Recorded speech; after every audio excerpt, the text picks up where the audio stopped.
سود اسلام میں حرام ہے، یہ حکم اس مہینے میں نازل ہوا، تو میں آج سود کے اسلامی احکام کے بارے میں آپ کی خدمت میں وہ آیات بھی پڑھوں گا جو نازل ہوئی ہیں، اور اس کا ترجمہ اور تفسیر بھی آپ کی خدمت میں رکھوں گا۔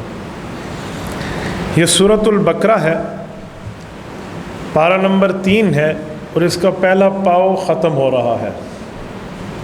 اللہ رب العزت ارشاد فرماتے ہیں: الذین یأکلون الربا لا یقومون الا کما یقوم الذی یتخبطہ الشیطان من المس ذلک بأنہم قالوا انما البیع مثل الربا وأحل اللہ البیع وحرم الربا۔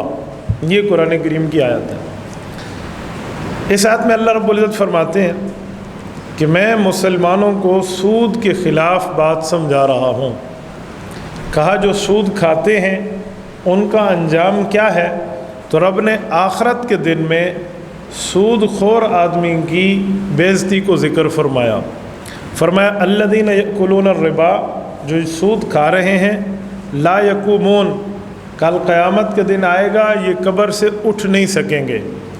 اگر اٹھیں گے الا کما یقوم الذی یتخبطہ الشیطان من المس، تو اٹھیں گے تو ایسے اٹھیں گے جیسے ان پر کوئی جن سوار ہو چکا ہے اور یہ پاگلوں کی طرح چل اور پھر رہے ہیں، انہیں جن چھو گیا ہے۔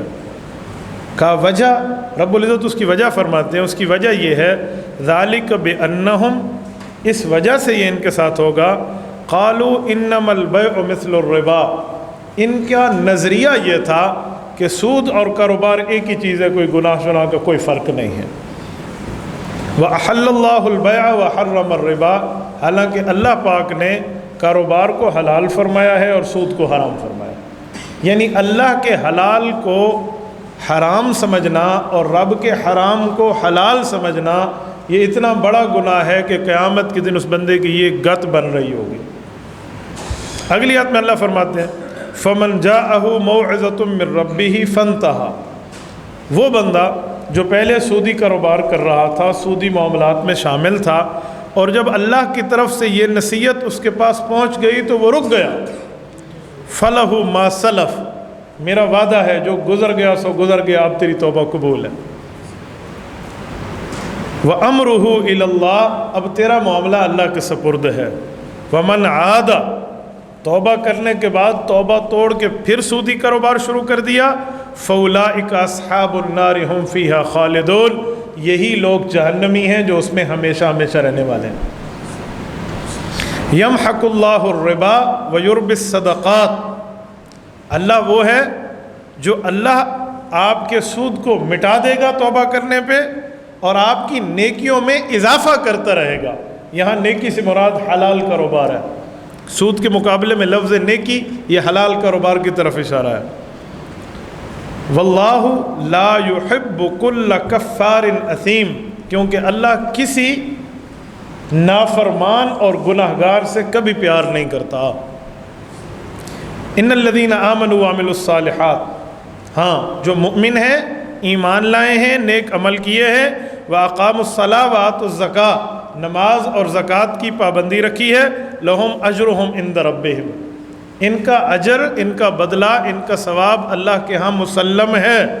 وَلَا خَوْفٌ عَلَيْهِمْ وَلَا هُمْ يَحْزَنُونَ، یہ جب قبروں سے اٹھیں گے نہ ان پر کوئی خوف ہوگا نہ ان پر کوئی غم ہوگا۔ یہ اللہ رب العزت کی عادت ہے کہ اللہ بروں کے ساتھ اچھوں کا ذکر ضرور فرماتے ہیں، جہنمیوں کے ساتھ جنتیوں کا ذکر ضرور فرماتے ہیں۔ پہلے بروں کی بات ارشاد فرمائی، پھر اچھوں کی بات فرمائی، پھر سود کا حکم دوسرا۔ یا ایھا الذین آمنوا، اے ایمان والو، وذروا ما بقی من الربا ان کنتم مؤمنین، سخت ترین لفظ ہے۔ میں اس کا ترجمہ کرتا ہوں، آپ اس آیت کے لفظوں سے خود سمجھ جائیں کہ اس میں کتنے حد تک بادشاہی الفاظ استعمال ہو رہے ہیں۔ اے وہ لوگو جو ایمان لا چکے ہو، اللہ سے ڈرنے کی کوشش کرو اور ہر اس سود کو چھوڑ دو جو اس آیت کے ملنے کے بعد تمہارے پاس رہتا ہے۔ اگر تم مؤمن ہو تو اس آیت پر عمل کرنا شروع فرما دو۔ ان کنتم مؤمنین، اگر مؤمن ہو تو بس یہ حکم آ گیا، اس کے بعد والا معاملہ چھوڑ دو، اب نہیں کرنا، جو تھا جو ہے اب وہ نہیں ہے، اب وہ ختم کر دیں۔ فَإِن لَّمْ تَفْعَلُوا، اگر تم نے سود نہ چھوڑا، فَأْذَنُوا بِحَرْبٍ مِّنَ اللَّهِ وَرَسُولِهِ، 6666 آیات میں سخت حکم، اس جیسا حکم باقی آیات میں نظر نہیں آتا۔ اگر تم نے سود نہ چھوڑا، فَأْذَنُوا بِحَرْبٍ مِّنَ اللَّهِ وَرَسُولِهِ، تو پھر گویا تمہاری طرف سے اللہ اور اللہ کے رسول کے خلاف اعلان جنگ ہوگا۔ اللہ اور اللہ کے رسول کے خلاف تم اعلان جنگ کر چکے ہو، رسول اللہ اور اللہ کے خلاف میدان میں برسر پیکار ہو چکے ہو۔ وَإِن تُبْتُمْ، ہاں اگر تم توبہ کر لو، فَلَكُمْ رُؤُوسُ أَمْوَالِكُمْ، بس تمہیں اپنا اماؤنٹ ہی ملے گا، آگے آپ سود چھوڑ دیں، اوریجنل پیسہ جو آپ کی بنیاد ہے، رأس المال، وہی ملے گا۔ لا تظلمون ولا تظلمون، نہ دنیا میں ظلم کرو نہ آخرت میں تمہارے اوپر ظلم کیا جائے گا۔ قرآن کریم کی یہ آیات فتح مکہ کے موقع پہ رسول اللہ صلی اللہ علیہ وسلم پر اس مہینہ شوال میں اتری ہیں۔ میں نے وہ پورا ایک رکوع کا خلاصہ آپ کی خدمت میں پڑھ دیا ہے۔ میں یہاں ایک لفظ بولتا ہوں، اسلام میں مسلمان سودی کاروبار نہیں کرتے تھے، یہ کافروں کا، مشرکین کی ترتیب تھی۔ تو آیت شروع یوں کرنی چاہیے، یا ایھا الذین کفروا، لیکن اللہ نے شروع فرمایا یا ایھا الذین آمنوا، کافروں سے بات نہیں کی۔ یہ سود سے خون کے منہ رنگے ہوئے تو کافروں کے کام تھے، مسلمانوں کے تو نہیں تھے۔ تو اب مسلمانوں کو حکم کیوں کیا جا رہا ہے؟ اب مکہ فتح ہو گیا ہے، کافر اور مسلمان نے آپس میں کوئی کاروباری تعلق اگر رکھ بھی لیا تو مسلمانوں کو متنبہ کیا جا رہا ہے یہ کافروں کا کام ہے، تم بچ جانا۔ یہ مسلمانوں کو حکم دیا جا رہا ہے تم بچ جانا، تم یہ کام نہ کرنا۔ سودی کاروبار اس وقت عروج پہ تھا۔ اس آیت کے اترنے کے وقت حضرت عباس رضی اللہ تعالی عنہ بنتے ہیں، رضی اللہ عنہ یعنی مسلمان ہوتے ہیں، حضور علیہ السلام کے چچا حضرت عباس فتح مکہ پہ موقع پر مسلمان ہوئے تھے۔ عمر میں رسول اللہ سے بڑے ہیں۔ رسول اللہ صلی اللہ علیہ وسلم کے پاس بیٹھے تھے، ایک دیہاتی نے آ کے پوچھا عباس تم بڑے ہو یا تمہارے بھتیجے بڑے ہیں؟ حضرت عباس دل میں سوچنے لگے اگر پیغمبر کی موجودگی میں امتی کہہ دے میں بڑا ہوں تو یہ تو آداب کے خلاف ہے، اور اگر کہہ دوں یوں نہیں ہے تو پھر سچائی چھپتی ہے۔ تو انہوں نے اس دیہاتی کو جو جواب دیا ہے نا، علماء نے لکھا ہے کہ قیامت تک مسلمانوں کو ادب پیغمبر سکھا دیا۔ کہنے لگے میرے بھائی بڑے تو اللہ کے رسول ہیں، ہر پہلے پیدا میں ہوا تھا، پہلے پیدا میں ہوا تھا، بڑے اللہ کے رسول ہیں۔ حضرت عباس جب ایمان لائے تو ان کو اس وقت سودی کاروبار عروج پہ تھا۔ میں نے آج اس کی سودی کاروبار کی کیلکولیشن نہیں کی، لیکن کم از کم وہ کروڑوں کے لگ بھگ پاکستانی روپے میں بنتا ہے، جو مفسرین نے اس کے اعداد و شمار لکھے ہیں۔ اور یہ جب ایمان لا رہے ہیں اور ادھر سے آیت اتر رہی ہے، اور کتنا بڑا امتحان، بتوں کی عبادت چھوڑ دی، غلط کاریاں چھوڑ دی، رب کی نافرمانی چھوڑ دی، گناہ چھوڑ دیے، شرک چھوڑ دیا، اور ایمان لا کر بیٹھ گئے حضور کی قدموں میں۔ اب جان کو تو خطرے میں ڈالا، بظاہر یہ آیت مال کو بھی خطرے میں ڈال رہی تھی، حقیقت میں تو خطرہ نہیں ہے، لیکن بظاہر بندے کو لگتا ہے کہ اب تو میرا کاروبار بھی گیا نا۔ یہ وہ موقع تھا جس پر دلوں کو سنبھالنے کی ضرورت تھی۔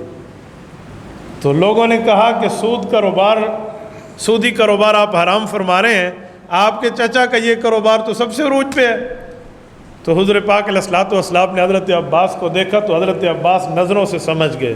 تو انہوں نے کہا یا رسول اللہ صرف 2 دن آپ صبر فرما لیں، میرا اتنا زیادہ سود آ رہا ہے میں نہیں لوں گا، خود نہیں لوں گا، وہ میں لے کر اسلام کی مسئلے میں، دین کے عروج میں، اسلام کی سربلندی کے لیے خرچ کر دوں گا، آپ 2 دن مجھے اجازت دے دیں۔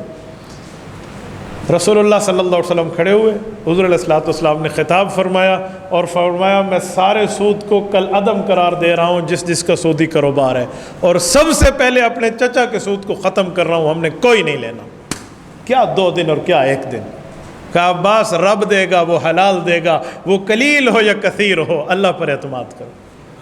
کروڑوں کا پیسہ آج سے 1400 سال پہلے رسول اللہ صلی اللہ علیہ وسلم نے اس آیت کے اترنے کے بعد اتنا میں انتظار نہیں فرمایا کہ اس کا حکم 2 دن بعد لاگو کر دیا جائے۔ کہا جی نہیں، سب سے پہلے اپنے چچا کے سود کو ختم کر رہا ہوں، کل کوئی یہ نہ کہے کہ اپنوں کے لیے قانون اور ہے اور دوسروں کے لیے قانون اور ہے۔